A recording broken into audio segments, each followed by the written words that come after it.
Good morning. My name is Malcolm Young. I'm the Dean of Grace Cathedral here in San Francisco, California. Thank you so much for joining us for the last fall forum of the fall season. At the end of our lives, what do we most wish for? For many, it's simply comfort, respect, love. Today, as we celebrate All Souls Day, we also have the opportunity to hear from the renowned hospice and palliative care specialist, public speaker, and connector, Dr. B.J. Miller.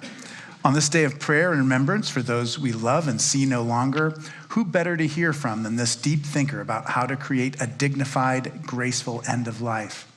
Miller is the co-author with Shoshana Berger of the book A Beginner's Guide to the End, Practical Advice for Living Life and Facing Death. And from 2011 to 2016, he was the executive director of San Francisco's Zen Hospice project. He is co-founder of Mental Health, a company with the aim to provide personalized, holistic consultations for any patient or caregiver who needs help navigating the practical, emotional, and existential issues that come with serious illness and disability. Today, we're going to be talking about the big questions about how to honor death and life. BJ, thank you so much for joining us today. And we were talking a little bit before. Your book is A Beginner's Guide to the End. This is a very, very good book. And BJ was saying, gosh, Malcolm, it's not selling in the way that I thought it would. And he said, I have friends, they want to buy it for their friends, but because death is such a taboo subject, it's kind of hard to buy someone a book about death. And so it's such an interesting thing. The problem that it's trying to solve is the problem that it gets drawn into, the problem that it gets sucked into. But I wonder if you can talk a little bit about how you yourself became more deeply involved in questions of death. I mean, when you're 10 years old, I don't know that people would know that you'd be a world expert in this subject by the time you're your age now. No, I didn't see any of this coming. But I think well, first of all, thanks for having me. Oh, sure, yeah. This is really nice to be here. Thank you all for coming out on a Sunday morning. So, eventually you come around to the subject. I mean, maybe when I was 10, we all wake up to the idea that we die at some point, some sooner than others. And it stays kind of an abstract thought, maybe a piece of intrigue. Maybe it's of real consequence as a young person when your first goldfish dies or something. Or sometimes something much harder can happen, of course, early in life. But, it's no surprise to anyone, right, that we die, but yet it still manages to be surprising. And so for me, I think I know it got very real when I was injured when I was 19 and came close to death from an electrical accident. And that was what I call the cosmic spanking, the big wake-up call. And so there was the wake-up call to the fact of death, the non-abstract, this notion that I feel in my bones now. But besides just sort of being taken with that, I mean, it became pretty quickly clear that was going to be my best teacher, that was not just sad, hard news that we die, oh shucks, but wow, okay, if that's real, if that's a fact of life, if the end is sort of certain in a way, how we get there becomes just about everything. And so what it can do, it can kind of pry your eyes open. It can wake you up if you let it. And waiting for you, among other things, is a richer life. And a lot of people have pointed to this. That's not a novel idea. I mean, if you go back, the Epic of Gilgamesh. I mean, the Vedas, and Genesis, and Gilgamesh, and you're right, the Socrates. Exactly. Yeah. They're all pointing to this notion. You want to deal with life, you want to learn about life, go to death, learn from death. It's one way or another. And so this is ancient, and we're still haven't gotten the memo on some level. So I'm just the latest of a zillion people who are trying to go, oh, we die, pay attention, not just in some ghoulish way, I guess is my point, but because if we go there, when we go there, with that comes an appreciation for life as it is. With that comes an appreciation for how much we need each other. With that comes an appreciation for immortality being something that is achieved through others, our interdependence, the appreciation for what we have, etc. So all that's waiting for you if we just dare to finally look at the thing that's just been knocking on our door for as long as we've been on the planet. Yeah. I wonder if you can describe, what you might call a good death, and what made it a good death. Yeah, it's a good question. I guess the simple answer is you tell me. We all get to answer that question. There is not an objectively good death, I don't think. I've not seen one. I mean, there are data, like you said in the intro, Malcolm. I mean, we know that people yearn to be at peace spiritually. We know that people prefer to not be in pain at the end. We know that people are concerned about their loved ones who will remain. Specifically, actually, the data point to financial concerns for their loved ones. So there are some criteria that you can kind of patch together to get yourself towards a better death. But I think ultimately, really, that question each of us needs to spend some time with it. What's important to you? What's important to me? The answer might be importantly different. And I love this subject for so many reasons. One is everyone dies. It's an absolutely universal thing. And and then at the same time, it's wildly individual. It's how you experience it, how I experience it. It's wildly intimate at the same time as being universal. So back to your good question, I think this is a question we should ask ourselves most every day, or at least annually, and watch your own answer to that question. What's important to you? Watch how it changes over time, and let it change over time. But I think back to your answering it from, if I would take your question, like, what do I think is a good death? I mean, for me, I don't know yet. I reserve the right to freak out. I want to say that. Right, exactly. It's I think really all of us important. do. Yeah. Because otherwise, I think you can take the bait that, just finally look at death, and then it can be this thing you know and understand, and off you go. No, part of looking at death will pull you towards how to hold mystery, how to hold paradox, all sorts of vital things. But I don't know that I don't know that you're going to get to know exactly what it is or what happens. So part of the charge here is how do you hold things that you don't quite understand, which I think is a beautiful exercise. So for me, I hope a good death for me would certainly have something to do with people I love being around. It would certainly have something to do with being able to touch or feel nature, either through my eyes or through my hands, touch something, some sensory engagement with earth. I think that would be very important for me. Sure, I'm not giddy about pain. I would love to be less pain. Yeah. Would be nice. But that's about as much as I can say at this point. And I also want to be clear that question shouldn't seduce us into thinking that we get to control that death necessarily. So again, part of the lesson is, you have your wishes, and then there's going to be whatever it is. Yeah. And you kind of have to hold a little bit of both. So a good death would be maybe perhaps one that I just don't reject. Right, exactly. You're not kicking and screaming right to the very end. Yeah. Tell us a story about somebody, though, who you knew, who went through that dying process, and maybe somebody who maybe taught you something about dying just from your own experience with that person. Oh, so many. I mean, that's one of the coolest things about this job. I'll say that probably into several more times this morning, but is you have all these teachers coming. I feel the same way. I mean, just from being with so many people over the years as they've gone through this process. Right. They're the ones who know. And yes, as much as I've spent time around death, again, it remains, I haven't done it yet. Yeah. And so people who are closer to it have a lot to teach me. I think the biggest lesson that came through to me again and again and again was the importance of grief. Something that I had tried to keep at bay, like any hard feeling.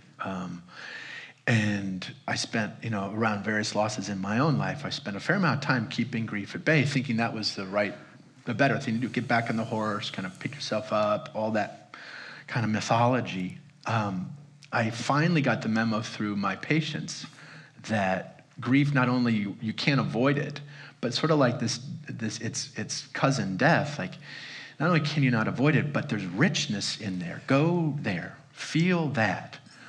I remember when I was in the hospital, it was a little circuitous here, but I remember when I was in the hospital, there were moments where, and I couldn't hang out there for very long, but I remember moments where I was so grateful to feel anything, even pain.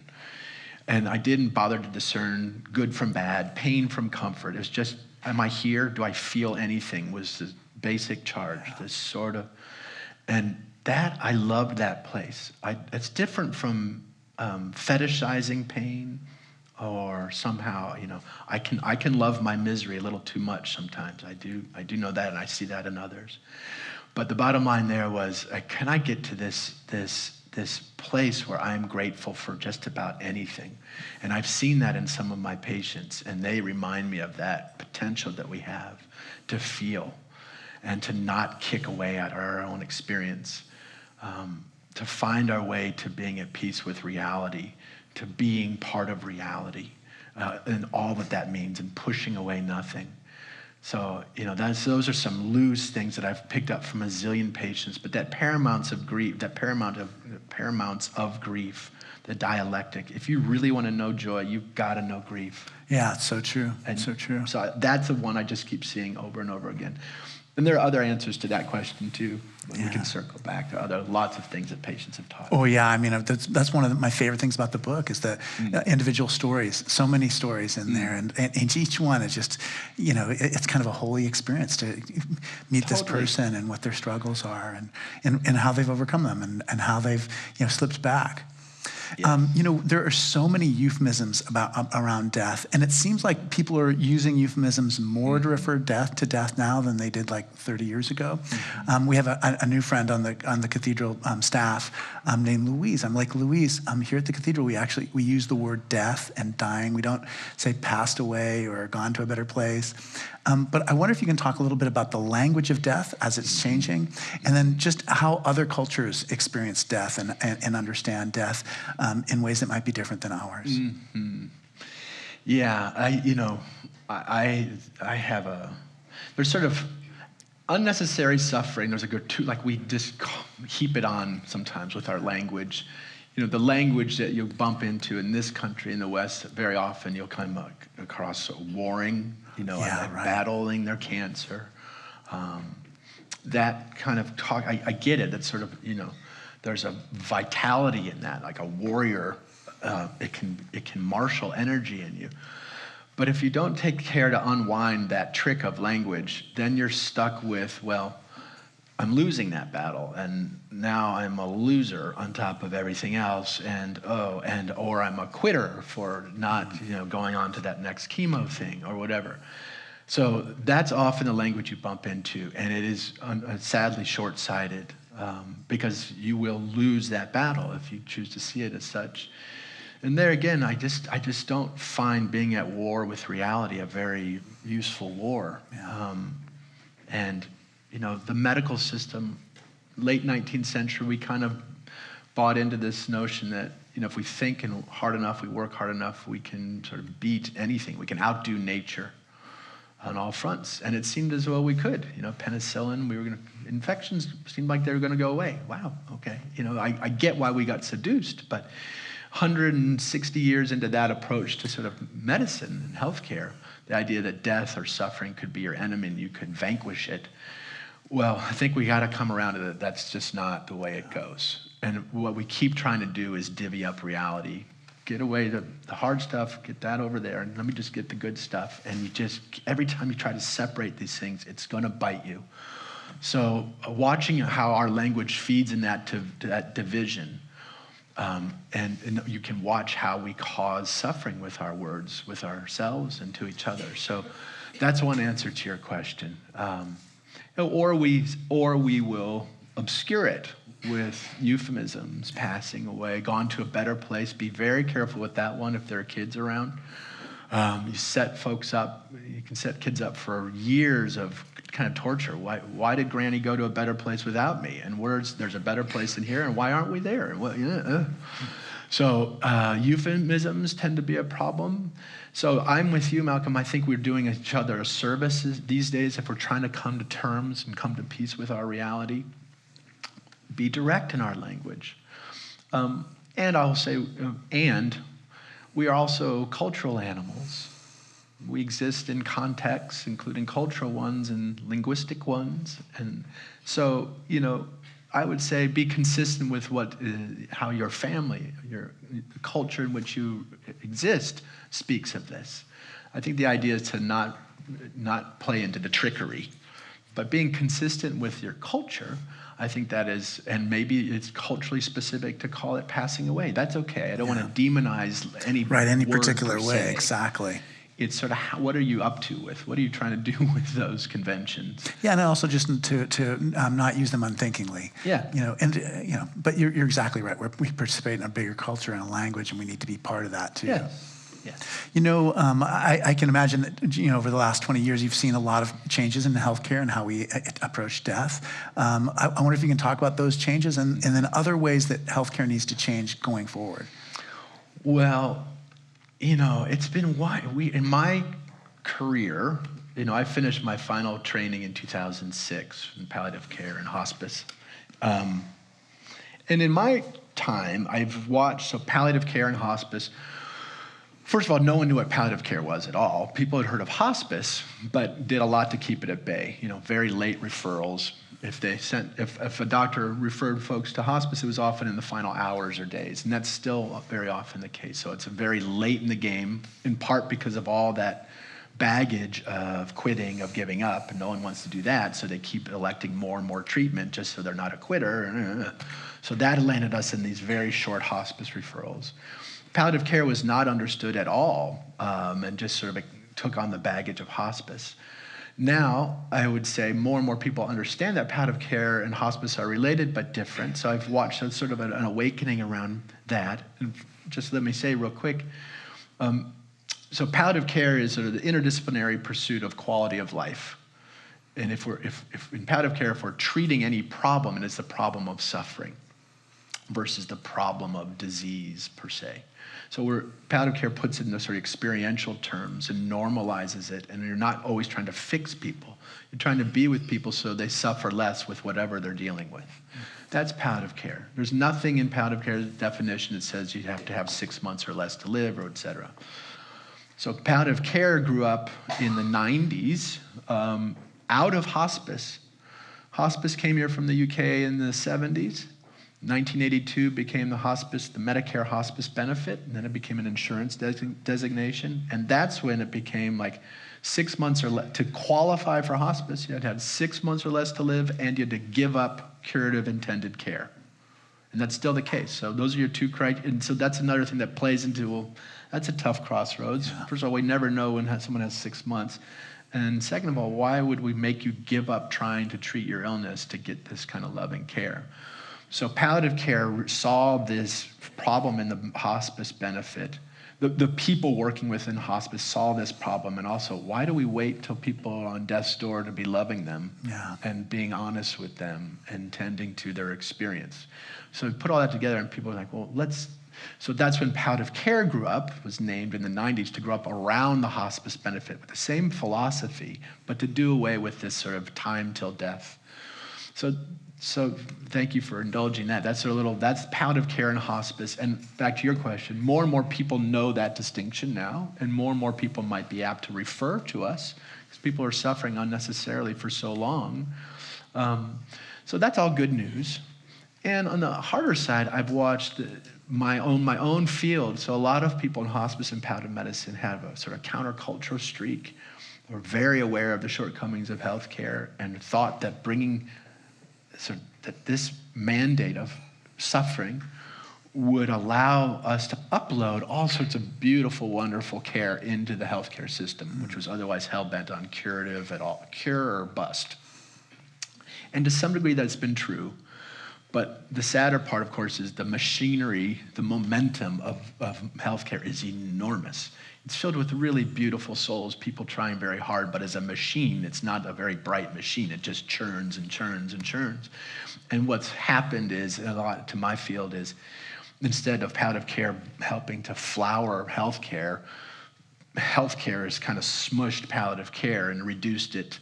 Very often, a palliative care program will just do pain management, but won't really be able to get into existential or spiritual concerns, or they only see cancer patients, or they just do end of life because it's a limited resource, and blah, blah, blah, blah, blah. So it's gone through the reductive mill of healthcare, which is why, like 4 years ago, I pulled my practice out of healthcare altogether.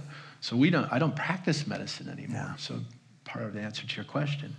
So anyway, there's a big that's kind of where things sit with healthcare. And I'm not sure how optimistic I am that anytime soon healthcare is going to get the memo that palliative care has been trying to send.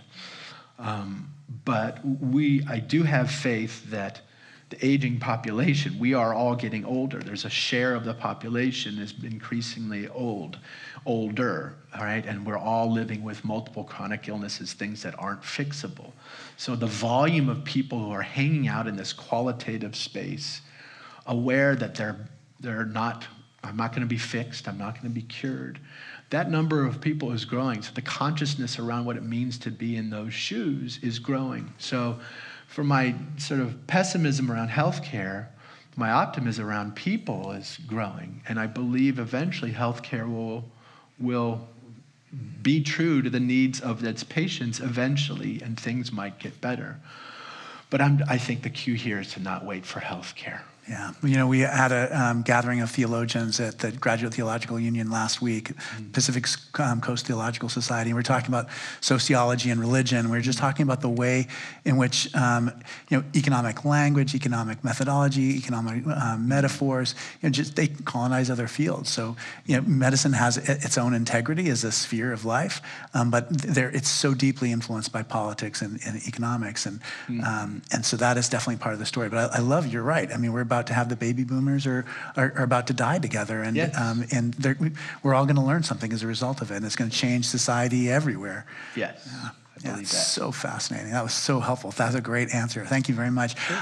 Social media is another big change that I've seen around, and I wonder if you can talk a little bit about death and social media. Like, how is social media changing kind of what you do or what you experience around death? Well, I think I think caveat, there's so much more for me to learn about the social media world. Yeah. It still remains a little foreign to me, so I'll make, my comments are naive, and there's plenty for me to understand there. But what I am seeing, I can point to, is, I remember at Zen Hospice Project, the board, we'd have these conversations about how to help folks pay attention to this subject and give money to it, et cetera. And everyone would say, well, one way or another, we would find ourselves saying things, just kind of writing off this subject as being of interest to younger people, which was really foolish in a number of ways. First of all, younger people, young, whatever, what does that mean to be young? What's the number? Anyway, but young people die too. Young people suffer too. Young people are part of this experience directly and indirectly. So I don't know why we were saying that at all, but we did. But as social media came around, we could see more young people showing up to volunteer, and more young people coming to talks. And so I think, an answer to your question, is that it's a tool for younger folks to be engaged with a very difficult subject that otherwise we spend so much time obfuscating and obscuring, and So that's great. I'm happy about that. Flip side there is it can't help but be a sound-bitten, hyper-reduced, platitudinous, radically incomplete statement at all the time. So I worry that a lot of folks are, and you see it like the death doula movement, really beautiful. But I've met some folks getting into it who feel to me really naive about what they're about to be sitting with people to go through, and that scares me a little bit. But this is how we're going to learn. So it's a little herky-jerky, more tensions coming to it in various ways, but it's uneducated attention, and it's partial attention, and it's going to need to be carved by real life, and it will. Yeah. But I don't know how clunky that's going to be. One of the things I appreciate about your book is it's so practical. It's just like, these are things to consider when you're announcing your death on social media. Mm-hmm. So I'm not going to give the answer to that, but it shows how practical the book is. Mm. But you've mentioned Zen Hospice a couple times, and I wonder if you can talk a little bit about how you came to be involved in it, and just how Buddhism can help us in terms of how we understand death and our own process of dying. Yeah, I was so lucky. I had been interested in the Zen Hospice Project really for architectural reasons. So a big driver for me in this interest, in this work, has been the aesthetic domain, the world of our senses. Right, exactly. what is it about having a body? Why am I going to be sad to lose my body someday completely? And I think in part it's because it helps me feel things. I get to perceive and sense the world of which I'm a part. Wonderful, right? So, and why do hospitals are great places that choke off the senses right when they're most profoundly appreciated. It's almost criminal. And so I was always on the lookout for different environments of care. And the guest house down on Page Street, a little old Victorian. So that's the physical plan is what first caught my attention about the place. But then the second piece was to what you're pointing to, Malcolm, like this idea of a spiritual thread to care versus a sort of scientific one, a medical, physiologic one, that seemed well placed. So the idea of a spiritual basis of care really lit up for me. And then specifically Buddhism. Yeah. Because, I don't know whether to even call it a religion, but how it's able to hold life and death in the same breath or the same sentence. It has not made the mistake of separating life and death. It has not made the mistake of separating human nature from nature. And there's a technique for helping us remember who and what we are. And so as a way of being, Buddhism can be super powerful of not kicking anything out of your experience. Because like we were saying earlier with our language, we keep trying to kick hard stuff out of our experience, and that ends up begetting the suffering. So Buddhism, several thousand years of technology and technique to help us realize who we are and help us question our ego and help us question our minds. And help us be more than just our body. Christianity can do much of this too. But there's something about it not being a religion. It does not require faith. It just requires you to pay attention. Mm-hmm. And in that way, it seemed more accessible. And so I loved that. That was a wonderful place to work for all those reasons. I learned a lot from Zen Hospice Project. Yeah, one of the things you say in the book is you recommend that people learn how to pray, whether they believe in God or don't believe in God. But and I love what you said. What you basically said is it's the practice that's so important. Mm-hmm. And I do think that religious expressions that I find particularly appealing are ones that focus on practice, mm-hmm. not on getting your mind right or believing particular things. Mm-hmm. But that practice is so important. Yeah. Yeah, so true.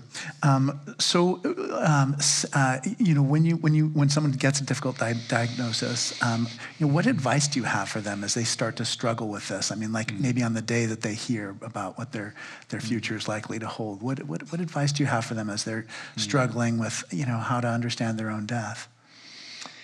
Well, one is lots of time and space. Try to slow things down. Sometimes we're getting a diagnosis in a very acutely emergent way, and there's no time. Yeah. Emergency room kind of scenes. But for the most part, most diagnoses come in, they can be shocking, and your world can crumble in that moment, but they're not an emergency per se. So one note is to just slow it down as you can. You as a patient, your family, the people around you, give this new news plenty of space, and it's going to take a moment to actually inhabit this notion that you have an illness.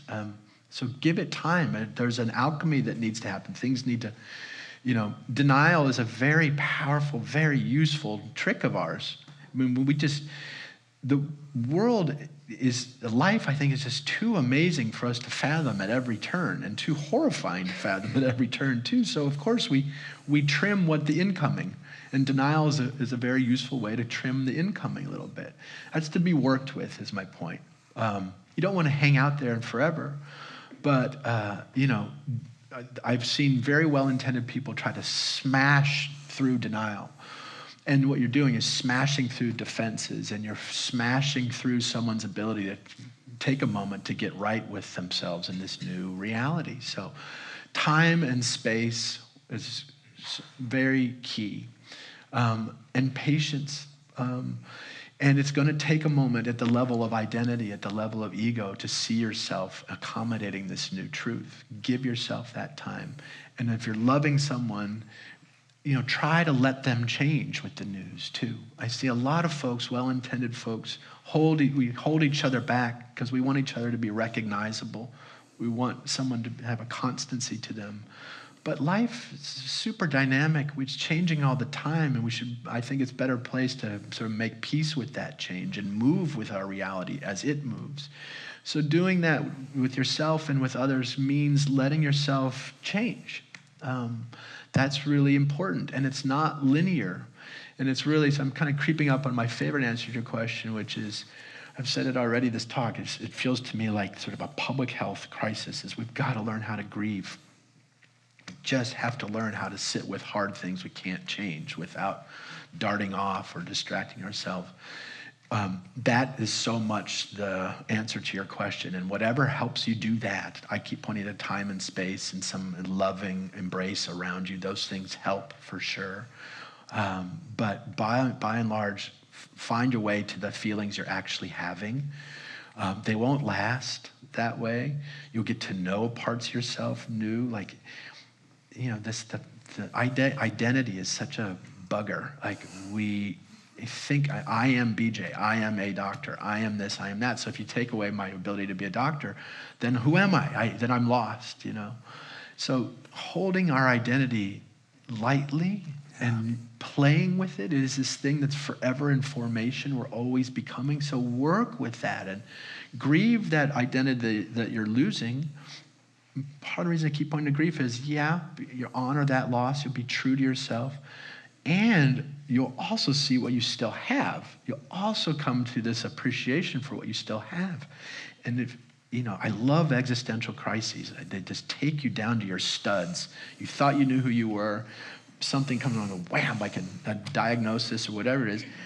And then you'll see all the things you made up, all the stories you made up about yourself that aren't really true, but you will see this irreducible thing, this life force that you are also. And then from there, you kind of touch into that durable thing, and then you get to kind of rebuild yourself. So it's like a process of falling apart and reconstituting. It's just, that is the sort of rhythm that I've learned to really love. So back to your question, fall apart. And then you get to pick yourself up again, get to push yourself together again a little bit differently. Be moved by your life. Vulnerability is a powerfully strong force, that's related to your strength. Trying to pretend you're a rock, immovable, well, then you're a rock. I'm not sure what's so strong about a rock. A rock can't be hurt. You can be hurt, and you can still be here. That's where all the action is. So one way or another, I hear a lot of words flying out of my mouth, but I'm saying, Malcolm, one way or another is to find your way to being true to whatever you're going through. It doesn't stay that way. It will move, and if you kind of make peace with reality, then you can move with it, and you can start creating reality. Yeah. That's the fun stuff. What do you see as some of the common mistakes that people make as they're in that process of dying? Well, I think it's hard to call anything a mistake. Yeah, I was thinking that too. Yeah, but like, I know I don't do anything perfectly, and if you ask me about how I preach a sermon, every single one I'll say, well, I should have cut the last section, or I shouldn't have started with something that was so abrupt, or I should have given more signposting.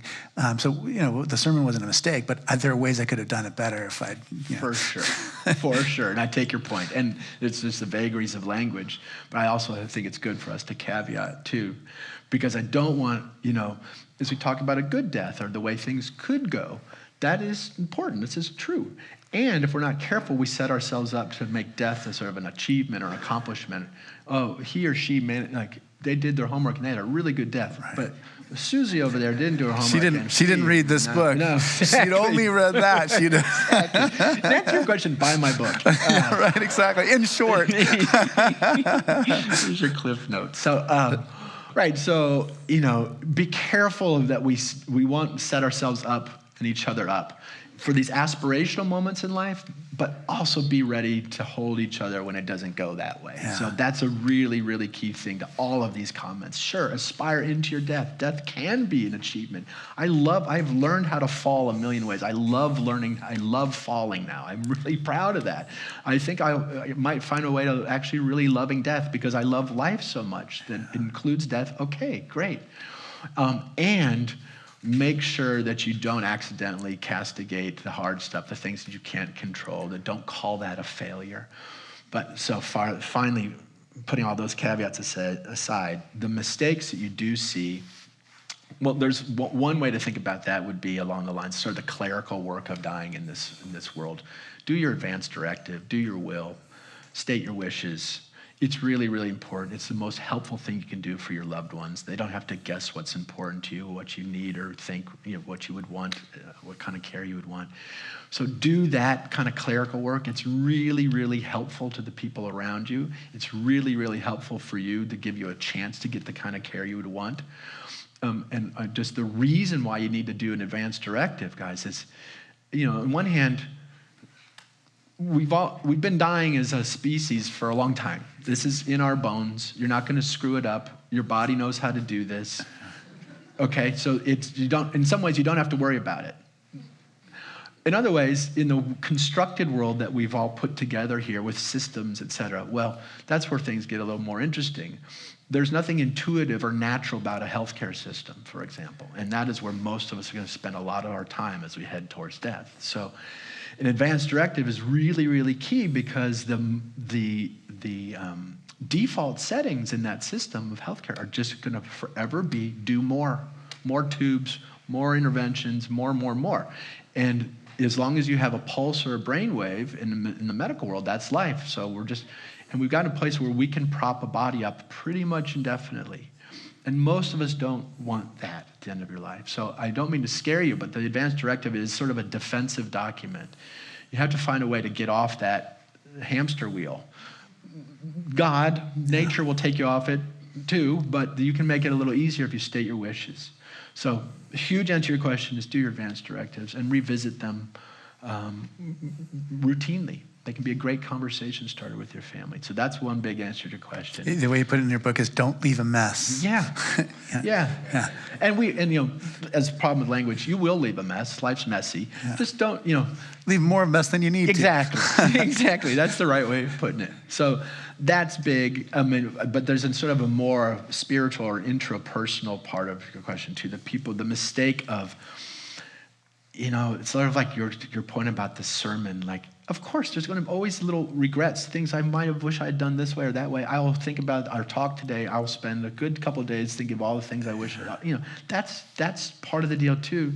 So I think the goal here is not try harder and be more perfect. Yes, try harder because you love what you do, and get really good at forgiving yourself, and get really good at holding regret versus obviating regret. Same with fear. Fear is a pretty reasonable thing to have. I would suggest, it's better advice than saying, don't be afraid. If you're afraid, be afraid. If you're sad, be sad. Just be whatever the heck you are, is sort of learn how to be afraid. If you can hold fear, if you can hold regret without it kind of ruling you, then you're in tune, you're in touch, but you're not slave to those feelings. So back to your questions, that work of ourselves of making peace with fear, regret, all the hard stuff, versus trying to constantly kick it out of your experience. That way, you're much more likely to be at peace with yourself, and that's a mistake. I see people not making peace with those pieces of themselves, and so they die at odds with themselves, and that feels akin to a mistake. Yeah, definitely. One of the traditions we have on the forum is we take questions from the audience. So Rebecca will be going around to give questions. So you can write your questions down, and I'll be able to read them. One of the things I would love to hear from you is maybe you could talk a little bit about just like what physiologically happens to someone as they're dying. I often feel people are asking me, is this normal? And oftentimes it is normal. I mean, in terms of how the people are just like kind of less interested in the outside world, more interested. But maybe you can talk about that a little bit, like physiologically, emotionally, what happens as you're dying? Yeah. Well, so one important question there is, when do you begin dying? So, that's a big question, and I don't really have an answer for us. But in general, dying, a good reminder is, dying people are still alive, and dying, is a dying person is still a living person, and a lot of their concerns and a lot of the things they're seeing are just part of another moment for that person. So there are a lot of through lines here, and I don't want to When we talk about the dying, whenever I hear that word, the dying, it's an interesting little tell, like the rich, the homeless, the poor, the dying. It's like, I'm not that person, like that little the. But back to the question, like the dying versus the living, where is the distinction? Where is the line? So that's a big spiritual question. Now, within, I think you're going, Malcolm, like as we get closer to the end, there are physiological changes that you go through. So, and more of us will be dying from chronic illnesses. So we'll meet the thing that will take our life one day, years in advance. You'll have your diagnosis that will likely take your life eventually, but you're going to have years of living with that. So in that more slow kind of winding down of a life, what you will see over time in the kind of as we get towards sort of weeks to live, a thing to watch for are changes, So different diseases have different trajectories. But in general, so when the person had been up and walking around and taking care of their activities of daily living, bathing and grooming and feeding themselves, increasingly you can expect that they're going to need help with those activities of daily living. As you get into kind of weeks left to live, very often you'll see someone who a month ago was up and about, but now they're in bed or on the couch more than half the day. That's a prognostic tell. Your body tends to get less and less interested in food, which is a huge one to note, folks. This is where the dying process, actually in the living process, do start diverging a little bit. Most of the time in our lives, food is nutrition. If you don't eat, you're going to die, right? So if you're not eating, like at the end of life, family, it can be really hard on family. Like, God, please eat. Why won't you eat? You're going to die if you don't eat. So it looks like not taking in the nutrition is the problem. Really, really important note is when a body is dying, doing that natural thing as it shuts down, at some point, food and water, it can't process. It doesn't, and the gut is smart. Your body will curb your appetite when you cannot process it very well. So there's really a dance to be done. Now, constipation can do that, and that's treatable, for example. Sometimes medications do that. Those are treatable. So all these things, these are not hard and fast rules. They need to be contextualized one person at a time. But in general, be on the lookout for that. And he's not getting out of bed more than half the day, and their interest in food and drink is starting to wane. That's something you can encourage someone to take a bite, but you don't force food into someone. You can actually cause harm. So that's a big, big note to watch for. And then in the final days, sort of at what we call active dying, which is sort of final hours to day or two, that's when you really start seeing big physiological changes. So changes in the color of the skin, that's called mottling, this sort of lacy, bluish pattern that can appear on the extremities at first, cold extremities. Very often the person is most of the time asleep, and even if they're awake, they may be in some amount of delirium, not really necessarily tracking. That's very, very common, and it's really an important note here too. Just like the food, the nutrition note, the delirium note is really, really key because it can be seamless. Someone whom you've known for a long time all of a sudden thinks it's 1912, but they still know who you are, so they're kind of in and out of kind of awareness, and you might be tempted to kind of correct them. But even more to the point, delirium could just, when someone's floridly delirious, they may be saying things that are completely uncharacteristic. I've met people who were just agonized that their loved one, the final thing that they said to them before they died, the husband or the wife said something horrible, something, just absolutely uncharacteristic, and then the person died. And then that poor loved one was just tortured by this final. And if you don't know that was probably delirium talking, that person had you just absolutely have to discount what the words were. And if you're not careful, you will take it seriously and be tortured. So be careful. Delirium and nutrition, huge, huge things. Finally, a note on this big question of what to read for. So when someone's really unresponsive, you can't really ask them how they're doing. Of course, most of us really want to make sure that person isn't suffering. more than they have to. So a good thing about a body that's in that moment, it's just really reflexes. So you can't hide. A lot of us could be stoic, and if you're miserable, you can hide it, stiff upper lip, even smile. But a person in the final hours of life, they can't hide. So you watch for like a lot of fidgeting or a grimace, or moaning. Those are cues that they probably need some pain medicine or something else. Like that's their way of telling you that they're struggling. But if someone looks peaceful, no grimace, they're not fidgeting, their breathing is mellow, you can also rest assured that that person is comfortable. So those are a few ways to read the body. Yeah. Well, even as you were describing that grimacing, the moaning, I saw a friend of mine who I was there at the time of her death, and just remembered exactly what those last hours were. But that was a very helpful answer to the question. There's so many questions that we have. Let me get my glasses to make sure that I can really read these. I was going to say, hey, can I borrow those glasses of yours? They've got pepperoni on them, but yeah. Oh, that's okay. Okay, so this is I was going to ask a question about this too. How to help those who, best with family strife and death when they have mental health issues. Denial is part of this as well.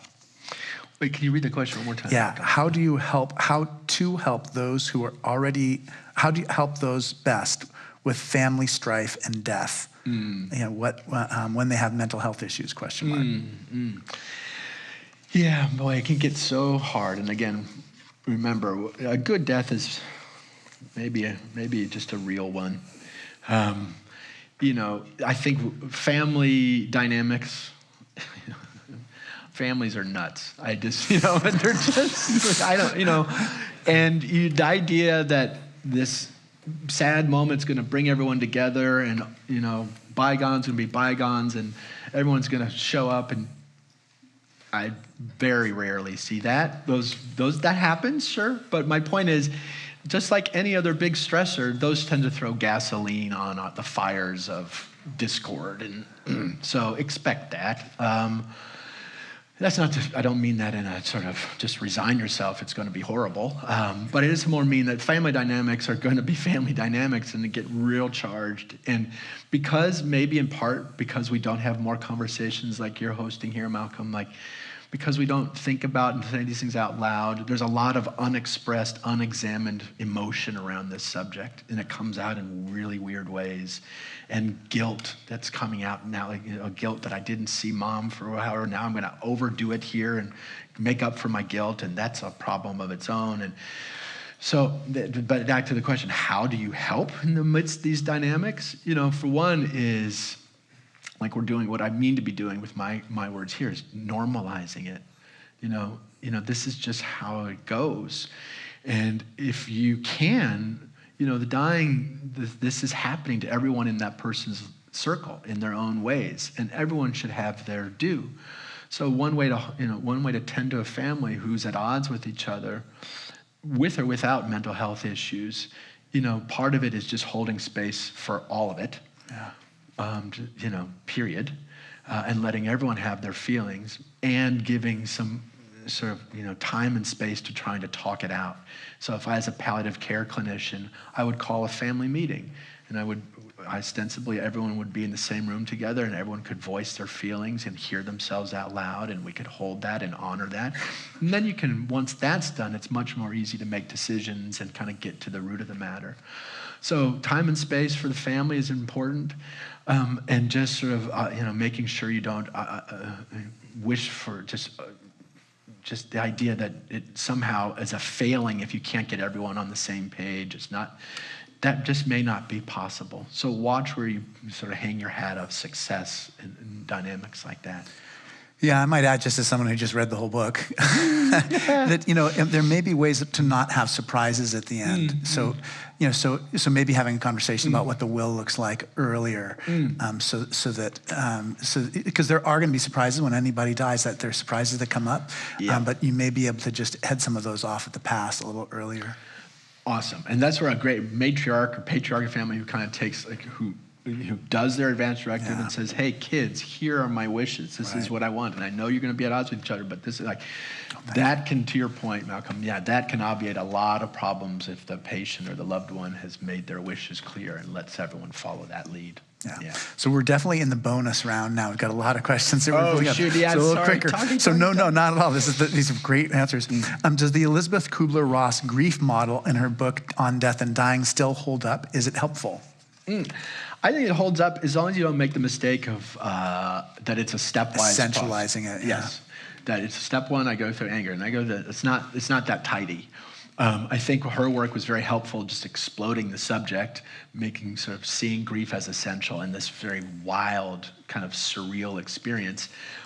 So leave it at that. So give yourself the space and to feel all sorts of wacky things. So that's sort of the bottom line of her book as I read it, and I think it still holds. Here's a religious question. Christian religions promote the goal of getting to heaven.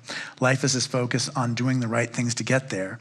Reincarnation says your life now is one of many, and your spirit moves on to another body or life. One should use this life. One should use one life to prepare for the next. Does one approach resonate with you? You can always just skip that one too. Well, I would just say, like, I kind of take the agnostics way out, and I don't know. I don't know exactly what happens. But what I can see, which is magical enough for me, is we know that there's an energy transfer. Whatever, my body is going to dissolve, and it's already hosting other life, and that energy, you can't create it. It will go on to be other things. That's amazing enough. We know that much is true, and I kind of just leave it at that.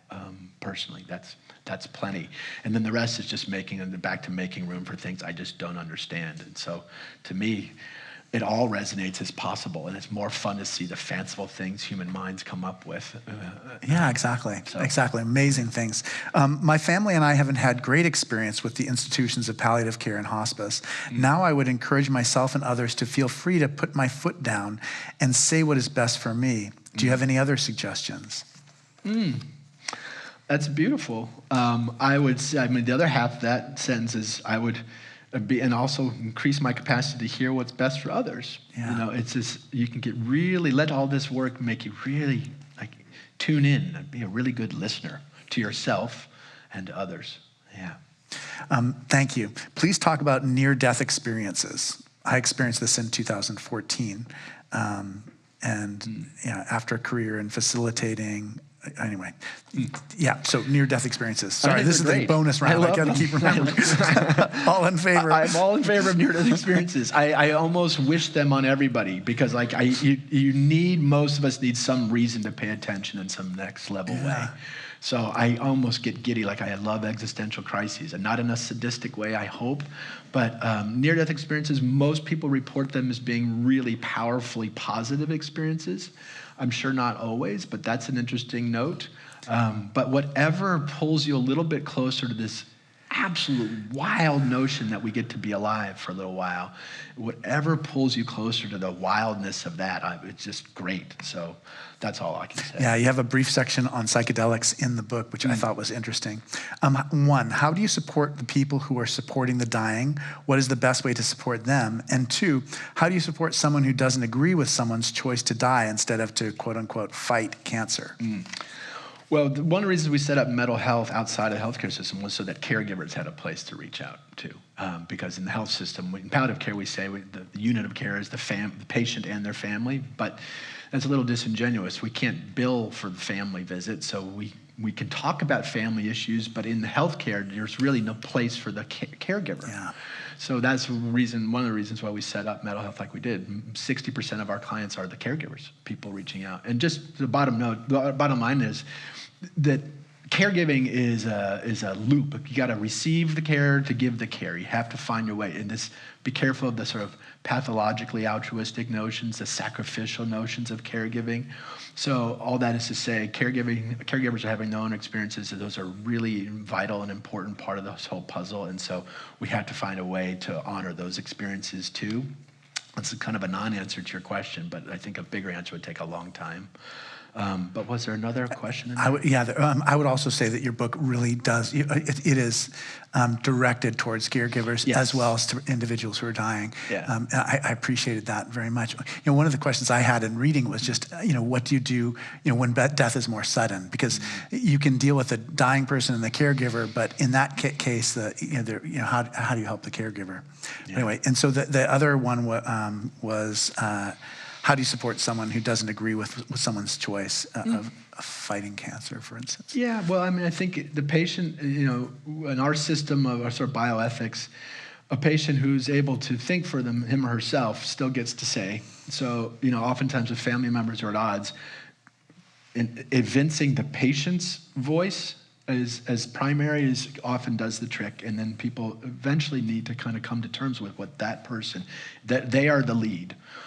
But we're not autonomous little beasts in vacuums. We affect each other, especially in close-knit families. So even if I'm the patient, what I want may be I might answer that question. Well, I want what my family needs. Yeah. So we can get in these little fugues.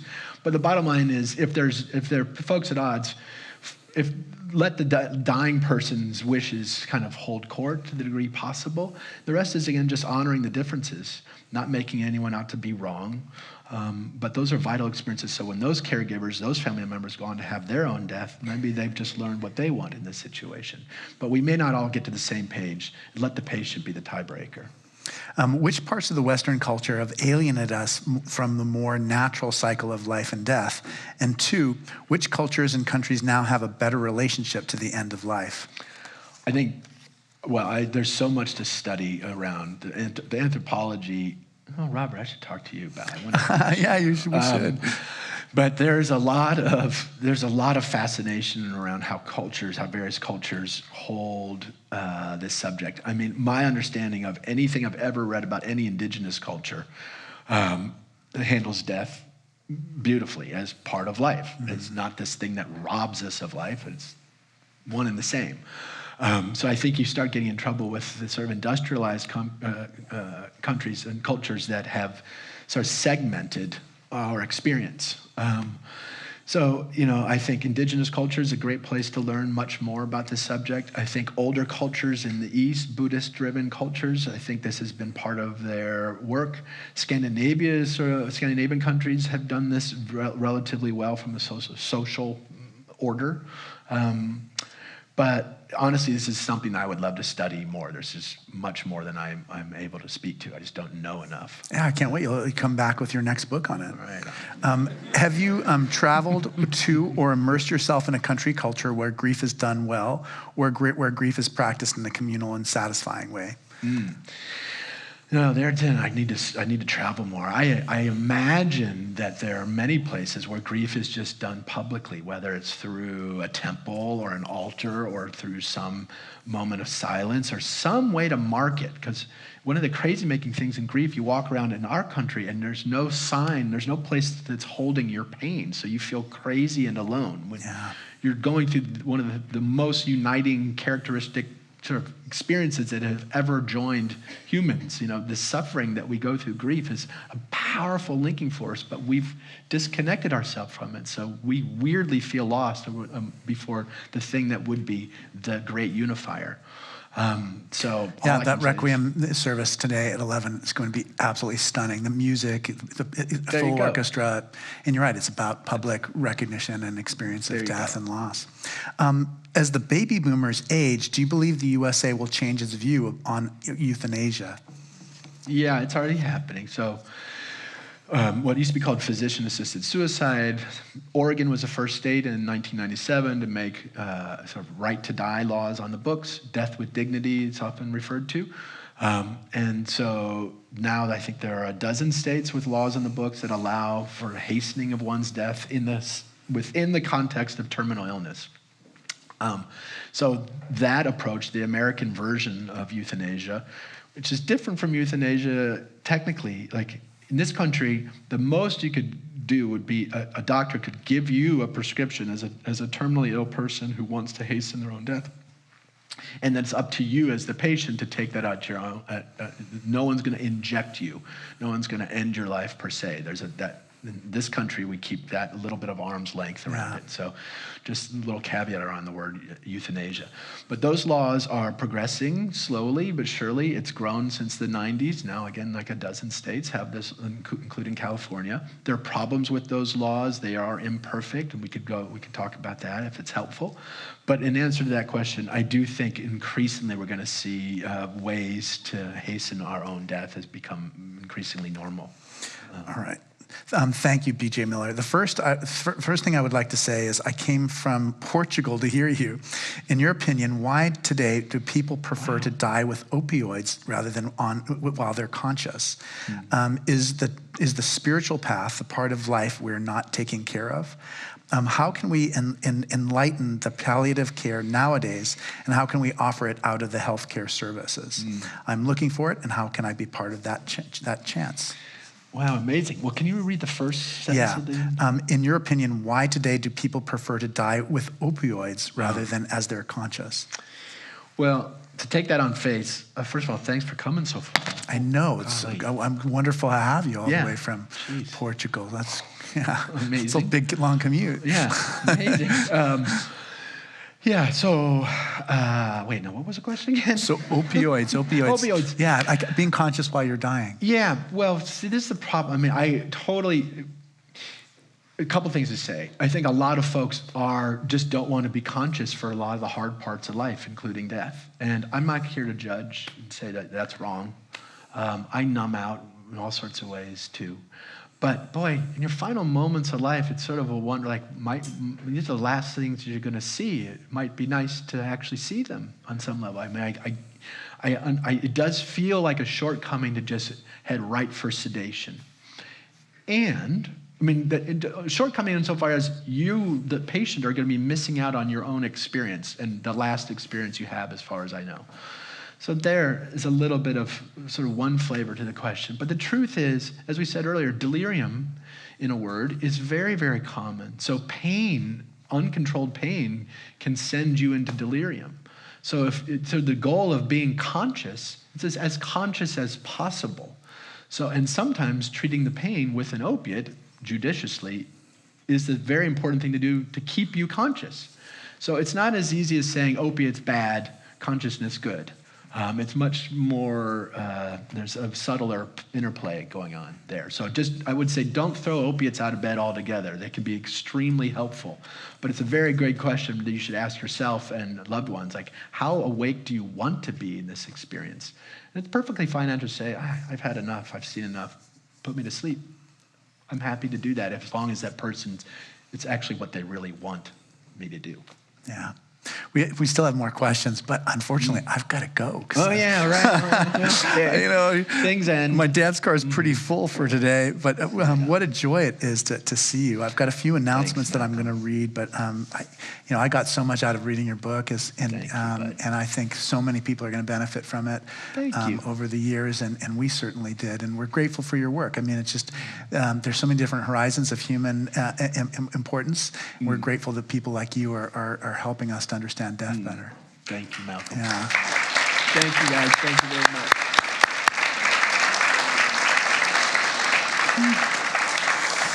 All right. All right. So I have my announcements here, and the announcements are the forum will return again in January. So please keep your eye out for the schedule of guests. You're always welcome to join us for Choral Eucharist at 11 o'clock a.m. today. Today, the men and boys will be singing Duraflay's Requiem. It's like the once-a-year thing. We rely on your support for the forum. Gifts of any size make a difference. There are many ways to give, including texting the word THINK, T-H-I-N-K, to the number 76278. And thanks again to you, B.J. Miller, for bringing us all forward. Thank you, Malcolm. It's a pleasure. Yeah. Thank you. Thanks, guys.